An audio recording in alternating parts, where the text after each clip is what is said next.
I was 6 years old when I first felt that something was wrong, though no one had told me anything. It was not a sentence or a confession. It was the way my name sounded strange in their mouths. It was the way love stopped before it reached me. My childhood did not begin with warmth. It began with waiting. Waiting for food, for attention, for a voice that would call me without irritation. The house I grew up in was small, but the distance inside it felt endless. Other children ran to their parents. I learned to sit still and stay quiet. They never hit me. That made everything harder to explain. Instead, they forgot me in small ways. My plate was always lighter. My clothes were always handed down twice. When guests came, I was told to stay inside. They said it gently, but their eyes avoided mine. At night, I lay awake listening to the house breathe. Doors opening. Cups clinking. Laughter that did not include me. I wondered what I had done wrong. I replayed my day again and again, searching for mistakes. I promised myself I would be better tomorrow. School was my only escape, yet even there I felt different. I watched parents arrive with lunches and smiles. Mine never came. Teachers praised my silence.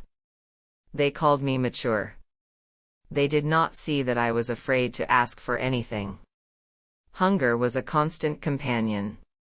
Not the kind that makes you cry, but the kind that makes you small. I learned to drink water slowly to trick my stomach. I learned to sleep early so I would not feel it. No one noticed. As years passed, the emotional distance grew clearer. My siblings were hugged when they cried. I was told to stop being sensitive. Their birthdays were celebrated. Mine passed quietly, sometimes forgotten. I pretended not to care, but each time something inside me folded inward. I tried to earn love. I cleaned without being asked. I studied until my eyes burned. I listened when adults talked. I smiled when they were tired. Nothing changed. Love, I learned, does not always respond to effort. There were moments when I caught them watching me, as if trying to remember something important. Those moments scared me more than anger would have. It felt like I was a question they did not want to answer. The truth did not arrive with shouting or tears.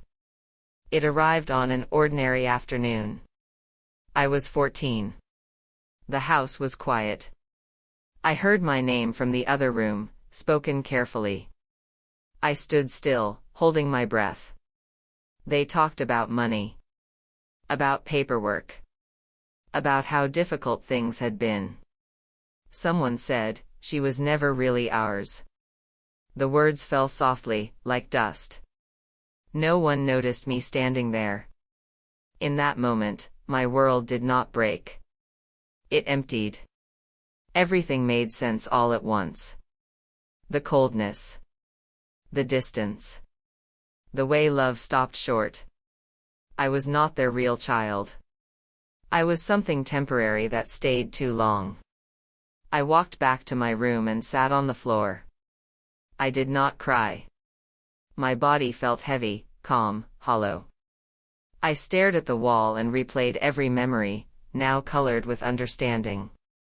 I was not unwanted because, that night, dinner tasted like nothing. No one noticed my silence because it had always been there. I looked at their faces and saw strangers who had shaped my life. They did not look cruel. They looked relieved. After that day, something changed inside me. I stopped hoping. I stopped asking. I began observing. I realized my life had been a convenience, a solution to someone else's problem. I had been kept, not chosen. I learned to protect myself quietly. I saved small amounts of money. I planned for a future that did not include them. I became careful with my emotions. Trust felt dangerous. The house felt smaller. Every sound reminded me that I did not belong there. I avoided mirrors because I wondered whose face I carried. Questions filled my head, but there were no answers for me. When I finally left, there was no goodbye.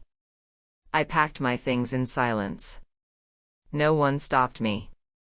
No one asked where I was going. The door closed behind me without resistance. Life outside was not easy. Freedom came with fear.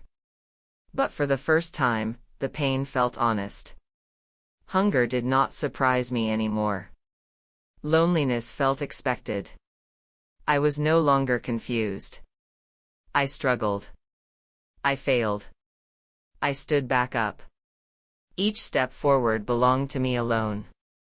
I learned that survival is not loud. It is patient. It waits. It endures. There are nights when I still think of that house. Of the child who tried so hard to be loved. I feel sadness for her, but I do not blame her anymore. She did not imagine the distance. It was real. I no longer search for the family I lost. I search for the life I deserve. I build it slowly, carefully, with honesty. I choose who I allow close to me. I was not their real child, but I am a real person. My pain was real. My survival is real.